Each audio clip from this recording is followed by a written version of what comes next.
ভুলভুলাইয়া 3 মুভিটা আমি দেখে নিয়েছি। তো মুভিটা কেমন হয়েছে সেটার ব্যাপারে কথা বলবো। তো এই মুভির মধ্যে আমি অনেকটা স্পয়লারও দেবো, কারণ এই মুভিটার ক্ষেত্রে স্পয়লার না দিলে আপনারা মুভিটা সম্বন্ধে অনেকটা ডিটেলিংয়ে আলোচনা হবে এই ভিডিওর মধ্যে।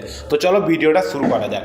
তো এইখানে যেইটুকু দেখানো হয়েছে, এখানে মেন যেটা আমি বলছি আপনাদেরকে, শেষে যেইভাবে কার্তিক আরিয়ানের ডবল রোল দেখানো হবে সেই জিনিসটা আপনাদেরকে ভালো লাগবে, কারণ এইটুকু অংশই সাধারণত ভালো করেছে। এবং তার আগে যেইটুকু হরার সিনগুলো রয়েছে, কার্তিক আরিয়ানকে এখানে ভূত বলে প্রেজেন্ট করা হয়েছে, মঞ্জলিকাকে নয়।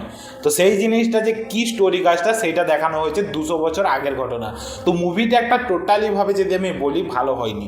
তো এখানে যেইটুকু দেখানো রয়েছে স্টোরি কাজটাও ভালো নয়, যেইভাবে ব্যাক স্টোরিটাকে তুলে আনা হয় সেই জিনিসটাও ভালো নয়।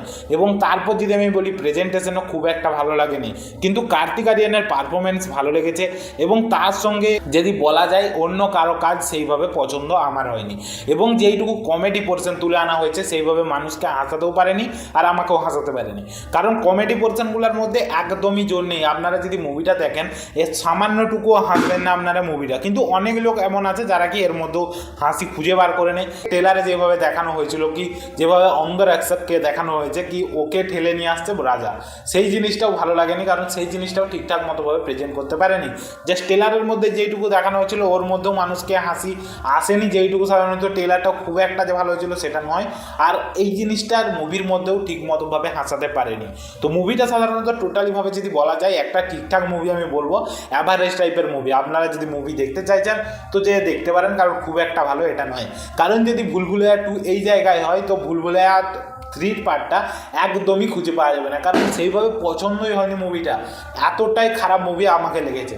মুভির মধ্যে কমেডি সিন একটুও কাজ করতে পারছে না, হরের যে সিনগুলো সেইগুলো ঠিকঠাক মতোভাবে কাজ করতে পারছে না, কারণ সেইভাবে মুভিটাকে দেখানো হয়েছে যেইটুকুভাবে চেষ্টা করা হয়েছে। কারণ কি অনেকটাই এখানে দেখানো হয়েছে কি রাজমহলটা বিক্রি হবে, এবং রাজমহলটা বিক্রির লোভেই কার্তিক আরিয়ানকে নিয়ে আসছে 1 কোটি টাকা দিবে বলে, সেখান থেকে লোভ দেখিয়ে নিয়ে আসছে, কারণ ওকেই এখানে থাকতে হবে। তার কারণ কি ওই যেই প্রাসাদটা বিক্রি হবে ওর মধ্যে ও পুনর্জন্ম ঘটেছে, সেইটুকু দেখানো হয়েছে।